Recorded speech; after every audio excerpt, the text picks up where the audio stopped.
3.12, the Chancellor's reports. Dr. Jackson, you've got the stage. Thank you very much, President Reese.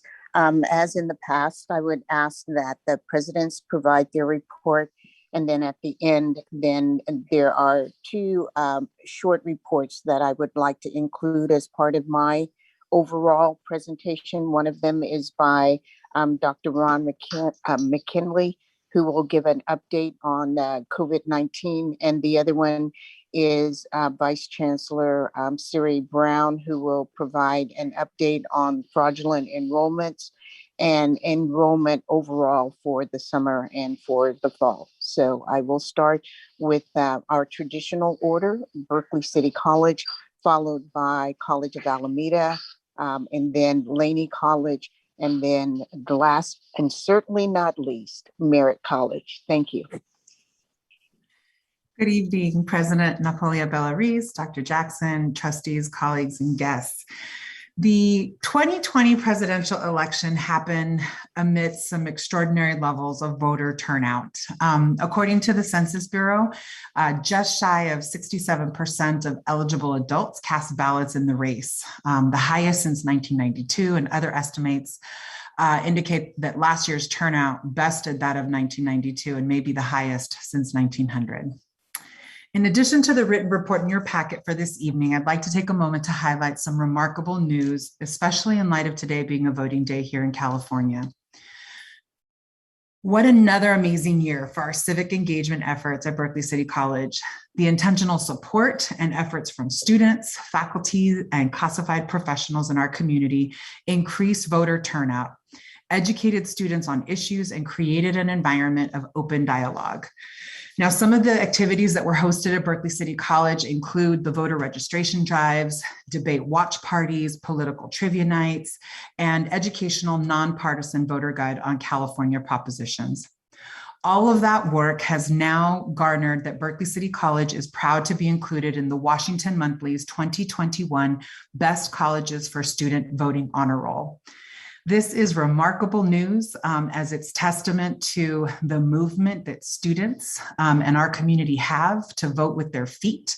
And Berkeley City Colleges certainly will continue to provide this level of commitment to increase not only student voting, but community voting in our collective effort to advocate for a brighter and better future. So we are very honored to be a part of that recognition. I really want to thank and congratulate and thank Mr. John Nguyen, Director of Student Activities and Campus Life, the associated students of Berkeley City College, and key faculty and staff who all helped to organize the co-curricular events throughout last year's very emotional election and voter turnout. In our continued work of shared governance, the chairs and co-chairs of governance committees led with a part 2 of our summer retreat, where we continue to build upon our solid foundation of collegial and consultative practices. The evolving work of the college has brought this need to formalize our previously organized task forces and work groups to become standing committees. It's an opportunity for us as a college to evolve and ensure that we have the right folks at the table for key decision-making processes. On the accreditation front, Berkeley City College is in the throes of reviewing the October 1 ECCJC report in all of our shared governance spaces. And I'd like to thank the work and presentations by Vice President Kunihe, who is also our accreditation liaison officer. But truly thanks to the leadership of Dr. Jackson and the collective work of colleagues across the colleges and the district. And I'm sure we're going to hear more about that in the presentation later today. And in closing, I just want to welcome our newest Berkeley City College colleague. So this evening, Ms. Patricia Mendoza as the Interim Financial Aid Director, joining us in a few weeks. Mr. Sean Brooks as our Vice President of Administrative Services, who's been with us now since the mid-August. And for our recent tenure track faculty that were appointed previously or approved previously, but I want to note now that the academic year has started, Dr. Nima Kianfar, our tenure track English faculty member who joined us full-time this year, and Mr. Salvador Ortiz, tenure track counseling and career faculty. We are thrilled to have such amazing additions to our Berkeley City College community. That concludes my remarks for this evening. Thank you.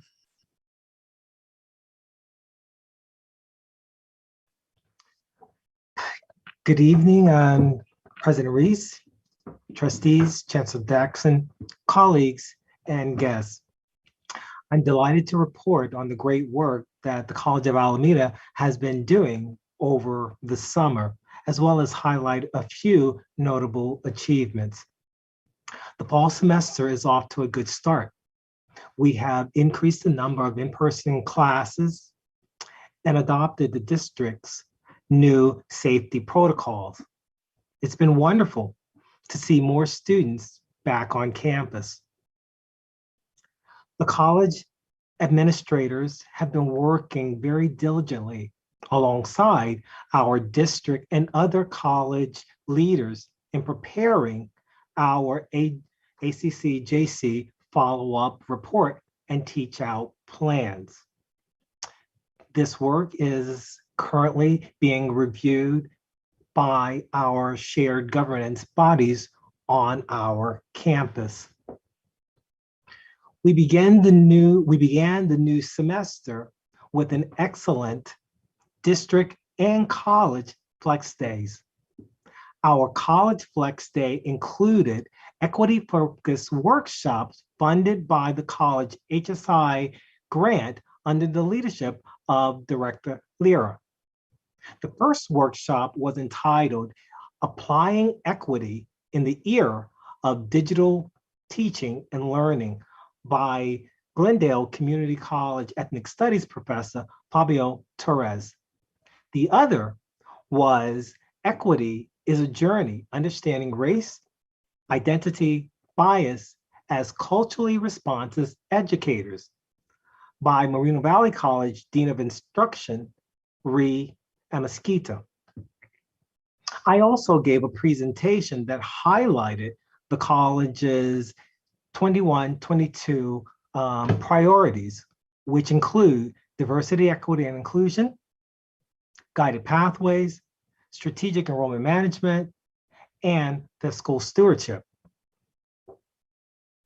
College of Alameda was awarded a $399,000 National Science Foundation grant for our Math, Engineering, Science Achievement, or MESA Connect project.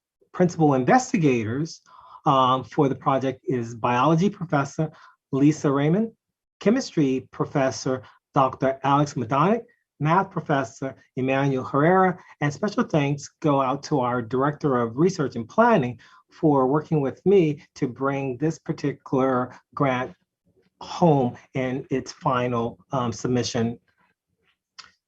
Also, we had today a free COVID-19 vaccination clinic, albeit we did not get as many takers as we would have liked. It was available to students as well as the community. Before I conclude, I wanted to share briefly with you a quote that I provided during my Flex presentation. And it says, "Happiness cannot be traveled to, owned, earned, worn, or consumed. Happiness is the spiritual experience of living every minute with love, grace, and gratitude." In the spirit of gratitude, I would like to thank our College of Alameda and district colleagues for all that you've done to continue to support our students and community. I'd also like to welcome Idem Ikichi as our new permanent faculty member in ESOL, as well as Josh Ross, who is our new permanent librarian for our college. This concludes my report, and thank you. Good evening, students, Board President Reese, Chancellor Jackson, board members, colleagues in education, and valued members of our community. I would like to start off following Dr. Jones' welcome of new faculty to welcome the faculty who began full-time this fall semester at Laney. Javier Valencia in the welding department, Judy Wong in the ESOL department, Erica Williams in ethnic studies, specifically African American studies, and Latanya Carpenter in cosmetology.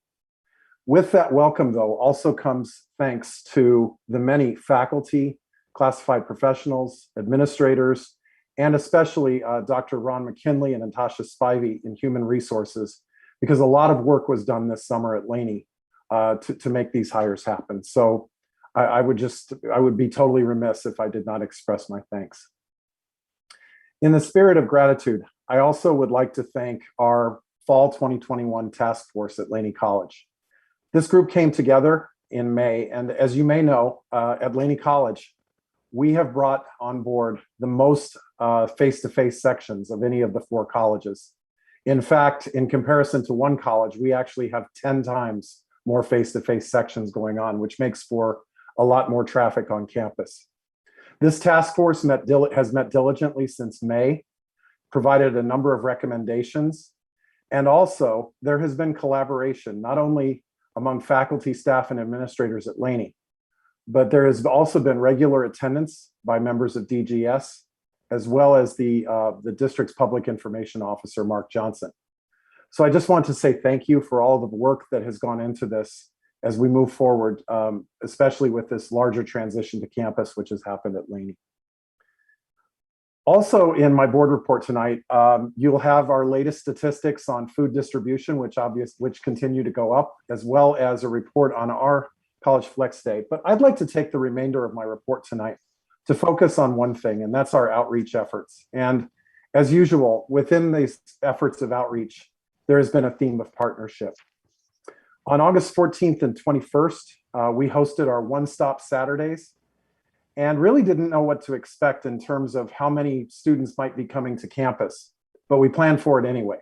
We planned a hybrid event, and in total, we had, during those 2 Saturdays, more than 500 students attend either virtually or, in the case of about 70%, on campus. They received a variety of forms of support in the way of student services, counseling, tech support, the distribution of Chromebooks, and we also made refreshments available. In addition to that, in both fronts, we had interpreters available to help with Mandarin, Cantonese, Spanish, and French. So really it was an event where the Laney College community reached out to the students who wanted to come to Laney. We also did not stop there. We continued with our phone banking efforts, thanks in great part to funding from the Lao Community Family Foundation. And so far, we have actually reached out via phone to over 1,600 students to check in with them, and those efforts continue. One very special event, however, that I'd like to tell you about this evening took place from a conversation that began in May. A gathering of African-American colleagues at Laney to talk about our student numbers and a recognition that we needed to increase our student numbers among our African-American students. And from that effort began a group that was called Black Laney Love. And from that group and that collaboration came an event on August 18th that was also called Black Laney Love. Again, we took the hybrid format. We welcomed students in Zoom, where Kev Choice was our guest speaker. And we also had support from SparkPoint and all of our areas of student services. On campus, in addition to on-campus counseling, we had employment, social services, outreach for the homeless, as well as housing support and human services available, with a number of community partners that joined us on the quad. And for that, I'd like to thank the Roots Clinic, the Oakland Private Industry Council, the Lao Family Community Development Foundation, Building Opportunities for Self-Sufficiency Group, Bay Area Community Services Employment as well. In addition to that, we made vaccinations available on that day. And I want to thank Amy Marshall for her leadership in making that happen. And during the whole Black Laney Love event that we had on campus, there was a constant line of people that came to receive vaccinations. So this was a great collaboration. And I mentioned some of our external partners, but I absolutely want to thank people who were there at the beginning in May. And two individuals come to mind at Laney.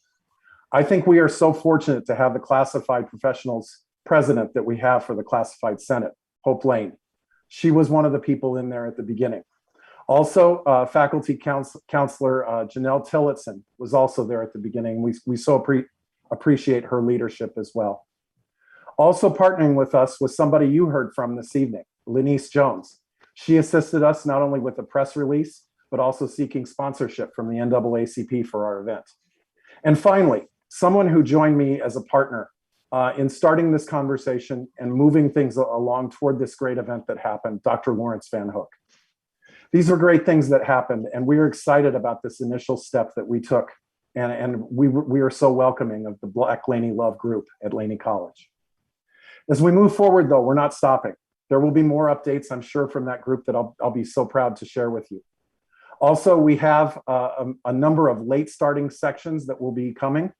And with that recognition is the recognition that the same support is needed for our full semester students, which is why we are going to do one-stop events just like the One-Stop Saturday, but for our late starting classes. Also, from now until October 1st, in the Odell Johnson Theater from 1 to 3 o'clock on Fridays, we will have vaccination clinics available for students and employees. This is a very busy time at Laney College and a lot is happening, but we're doing it together and we're really seeing our students dream, flourish, and succeed. This concludes my report. Thank you, President. I appreciate your update. I can tell all of you are proud of your campuses and I am proud of all of you. I'd like to now turn it over to Chancellor, Dr. Chancellor, Johnson. yeah. Oh, I'm sorry. I'm sorry. Last but not least. Oh, no, you can't say that now. I'm sorry, Dr. Johnson. That's okay, Chancellor.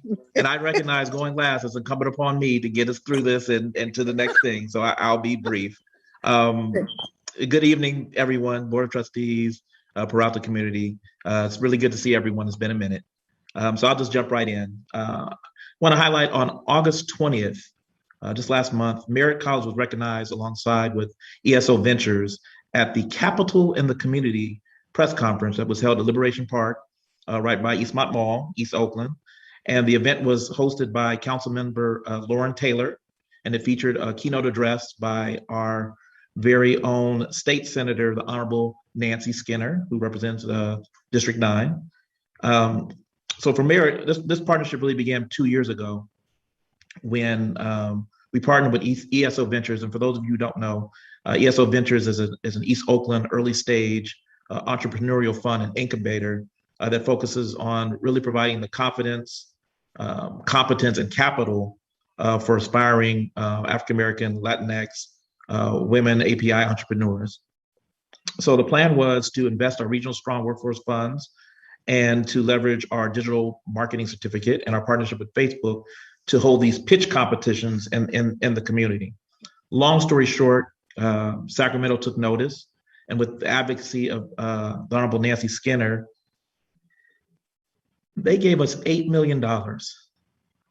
They gave the community $8 million to expand entrepreneurial opportunities to our underserved community. Now, these funds are going to be managed by Eso Ventures, and they're going to support 200 new and existing business owners, okay? And these are folks, many of them heretofore have been precluded from accessing that type of investment capital. So that was a huge, huge deal, and we were very proud to be a part of it.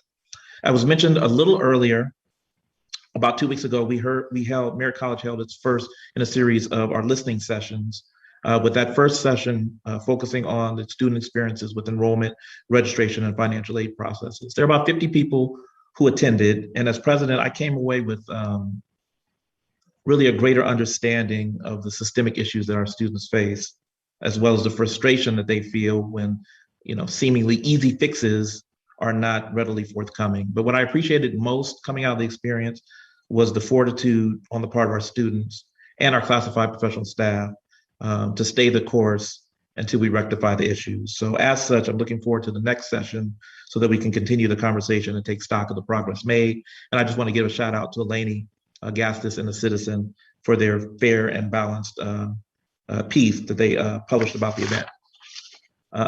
Finally, I just want to acknowledge and welcome a few individuals that are going to be new to our college or new to different positions at the college. Maria Valencia is going to be our new A&R clerk. Soledad Luing is our student activities staff assistant. From the faculty side, we have Marilyn Vernado, who's now serving as the Merritt Peer Online Course Review Lead, POCR Lead.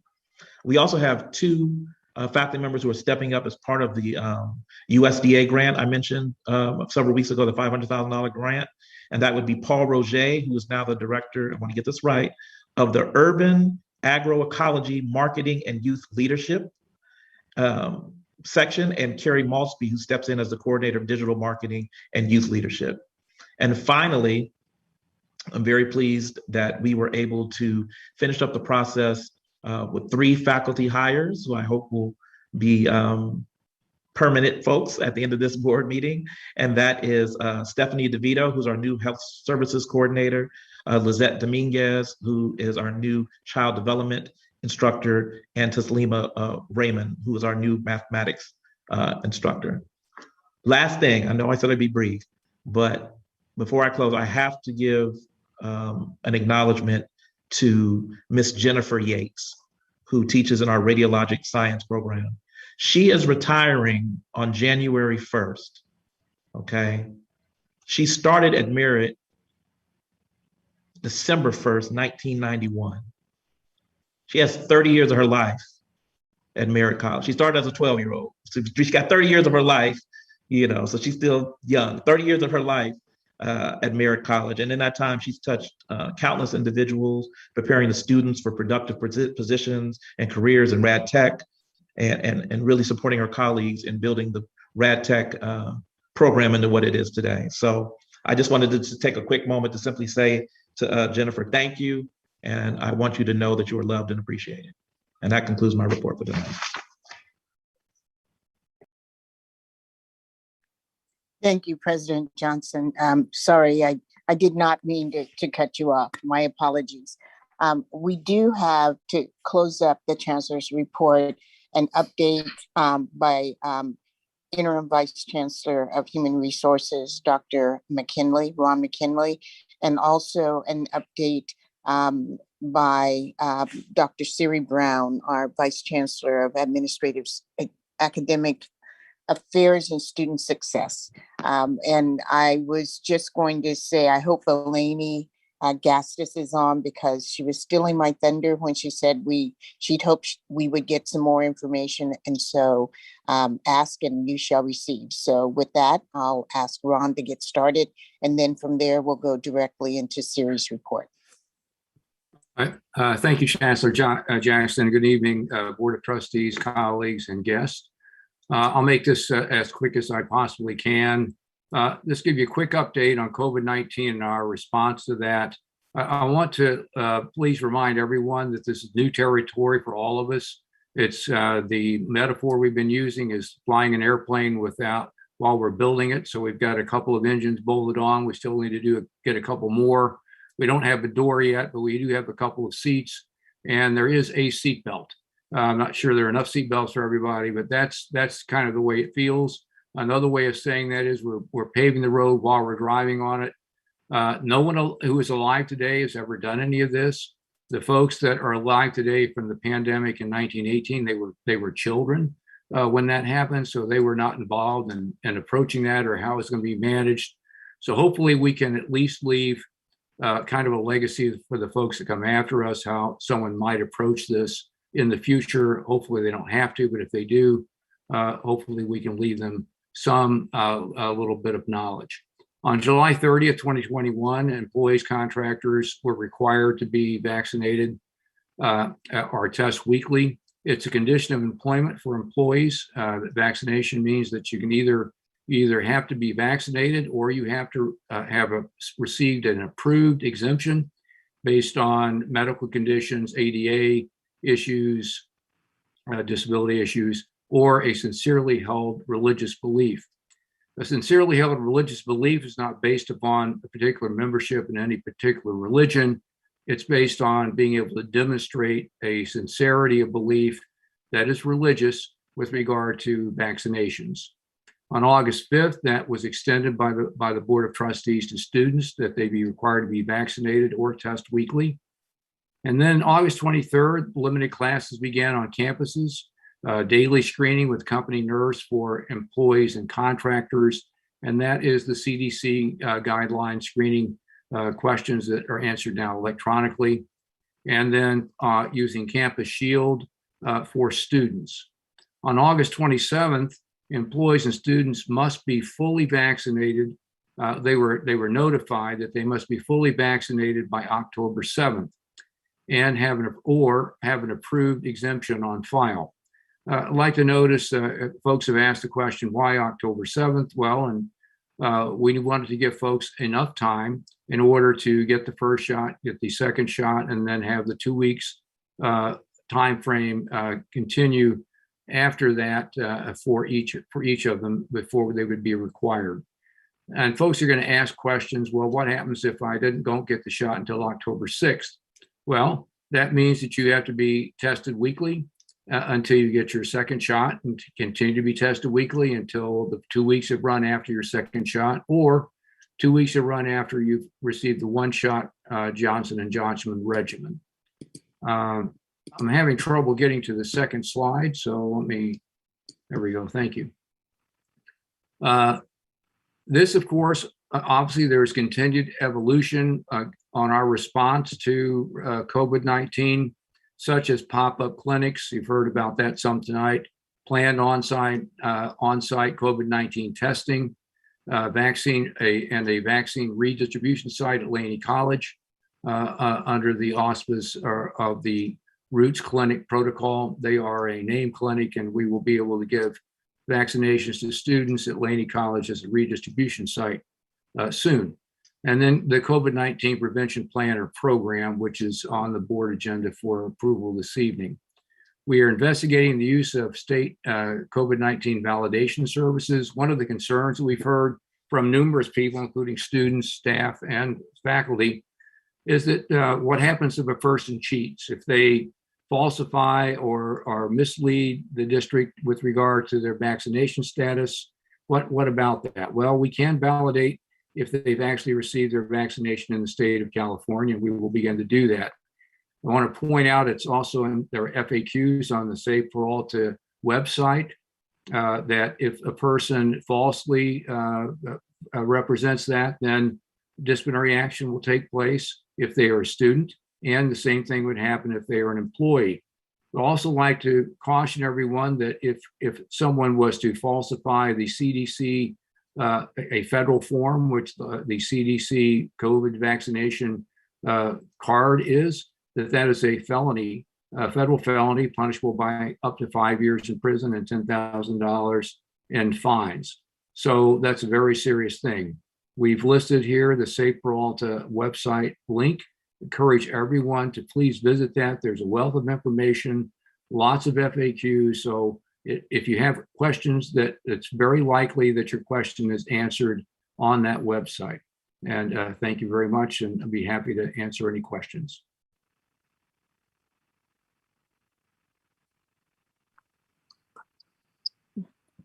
I didn't see any questions from the board.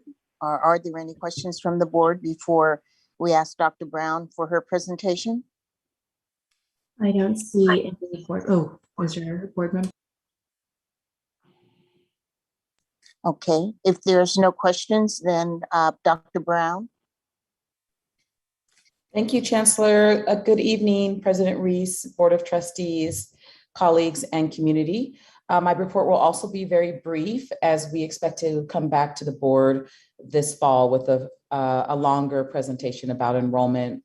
But I did want tonight to combine a snapshot of our enrollment and talk about the impact of the pandemic, as well as the bot false students on our colleges. Next slide, please. So as everyone knows, the declining enrollment has been impacting the entire system across the state and really across the country. And that we also are experiencing the kinds of declines that we're seeing in the headlines and in the state data mart. The nation's community colleges have declined in attendance by about 9.5%. And the community colleges, anywhere from 12 to 16 to 20, even beyond, decreasing enrollment due to the pandemic. For Peralta, we're seeing that our declines are about 16% from fall to fall and summer to summer. And then on June 22nd at your Board of Trustees meeting, I reported to you about the fraudulent applications that were occurring and impacting our summer enrollment.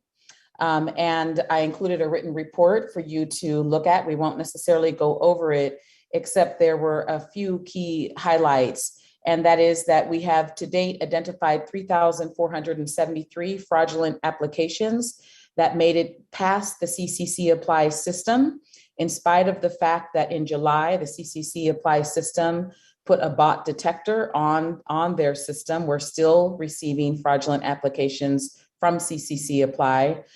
We have been able to block the majority of those, 75% or more, from enrolling by using a few different methods, which I will not go into because it seems that these people are really studying us and other college districts every day, trying to figure out how to get around the filters we put up or the documentation we require, et cetera.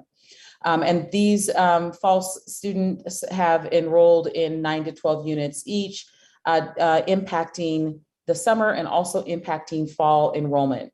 As Professor Gaste's reported, many faculty also emailed us with the same situation where classes appeared to be full. We'd go and we would remove those students, and then the very next day they'd be full again with more false students. This has been very challenging and draining to our staff. And I really want to thank the classified professionals of IT, district and college A&R for their diligence on this, because much of this is also student by student by student. So it's taking a great deal of time. And I say this also because it's going to take us a moment to really flesh through our data and look at the overall impact of the fraudulent applications. We can't do so now because we're still receiving them. To date, we believe that about $179,000 in aid has been attained through these illegal efforts. And we're happy to say that that number is small in comparison to what's happening in many other districts. And that's because of the diligence of the staff who are helping and the faculty who are helping identify classes.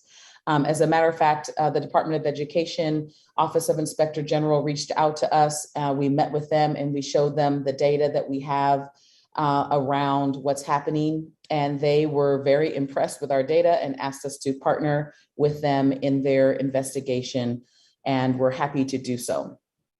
Next slide is just a look at the summer to summer FTES, residential FTS and productivity. The productivity line is in orange and the residential FTS. And it's just to give you a snapshot of what you already know, the impact of the pandemic on our annual enrollments from summer to summer. And again, representing from one summer to the next, about a 16% decline from 2020 to 2021. And the next slide shows the same thing for fall to fall. The next slide, thank you. Also, again, from fall 20 to fall 21, about a 16% decline. And you can see from fall 18, and certainly even prior to that, where our residential FTS was at, and then currently where it's at. Our target for this fall will not be met, even though there is ongoing registration and enrollment for late start classes. So the total count for fall 2021 is incomplete. We'll also have our intersession. And the next slide just gives you a snapshot. You can take a look at in more detail if you want to about what's happening from fall to fall, last fall to this fall for each college. And it's showing what's happening in terms of sections, residential FTES, as well as enrollment. And there are variations between the colleges. All efforts are going into analyzing this and other data, particularly asynchronous classes versus synchronous, all kinds of data so that we can prepare for what we hope to have the return to campus in the spring, and be able to set a schedule and market to the community to let them know that classes will be back in person. Of course, we're waiting to find out really what will happen with that. But as we do so, all assessment evaluation is going on. And the last slide is just to say a thank you and questions or comments. But I also wanted to take a moment to thank the board for ratifying the hire of the new position, the Director of Academic Affairs, and Albert Manuel, who joined us in August, very thankfully, to take on distance education, Oakland Promise, dual enrollment, and strong workforce career education, the areas that, in spite of the pandemic, in spite of bots, are growing still very quickly. Matter of fact, we have more dual enrollment sections this semester than we did a year ago fall. So there are areas of growth. And that concludes my presentation. Thank you very much, Dr. Brown. Are there any questions before we turn it back over to President Reese? Any board members have any questions? I do. I have a question, Dr. Jackson, to Vice Chancellor Siri Brown, or to you, Dr. Jackson. The slides that we were just looking at that had the numbers and the FTEs, which are, as you had stated, Dr. Brown, in terrible decline. I'm just curious, and I don't know if I missed this, does this take into consideration the bots and the possibility that these numbers might have students in it that are not actually real students? I think, Dr. Brown, can you address that? You're my I sure subject matter can. expert. Sure. That's why I put both topics together and stated that we really have to assess the data once the fraudulent applications have stopped. And so the numbers for fall 21 are really inconclusive right now. Until we get the whole matter, or the state gets the matter under control, then we'll be able to go back and look at any fraudulent applications that we may have missed, and then verify that the data is accurate. And we really won't be able to do that, President Reese, until probably the end of the semester. Thank you. Any other questions? Brief one. Go ahead. Thank you. Just following on that question, 3,000 plus fraudulent applications. What percentage of our classroom spaces were being eaten up by these fraudulent applications? So I'm just a similar question. You look at it and saying, well, X percent of our enrollment was fraudulent, but then along the way, they're taking up spaces, and then we're getting rid of them, dropping their classes, which is killing our productivity. And at least for those, what's the impact of these fraudulent bots on that decline? Statewide, this decline is COVID, and then there's this. Do we have an assessment of the fiscal impact of the fraudulent bots in terms of productivity, enrollment? I don't think we're going to have that kind of information until we get past the census and our late start classes to see how that's going to affect it. And we will, as Dr. Brown indicated, come back with another report to the board on that, because we can tease out the ones that are fraudulent and give you a percentage on that. And then we'd have to just make assumptions that the other is from COVID or any other miscellaneous reasons. We are trying to do some exit polls on that to get that information. And with our researcher, Dr. Herrera, we're hoping that we will be able to get that, bundle it all together, and to give you an overall assessment based upon data, not just anecdotal information. Thank you. I raise it also just in the context of this statewide challenge, and whether the impact of these bots is big enough that it needs to be addressed legislatively. in the budget with state chancellor's office, et cetera, because, you know, we recognize all these other issues, but if this is really rising to that level, maybe there's a way when we go to do budget formulation and budget advocacy in the coming year, one, we ask for some kind of help in terms of, you know, backfilling staff, et cetera. It sounds like a horrible, tedious, waste of time process, but it's also hurting our bottom line. And I think that's something that legislators need to understand, because it's not an obvious, you know, it's nothing we can do anything about. And they perhaps could be educated in that realm once we understand this locally and statewide. Thank you.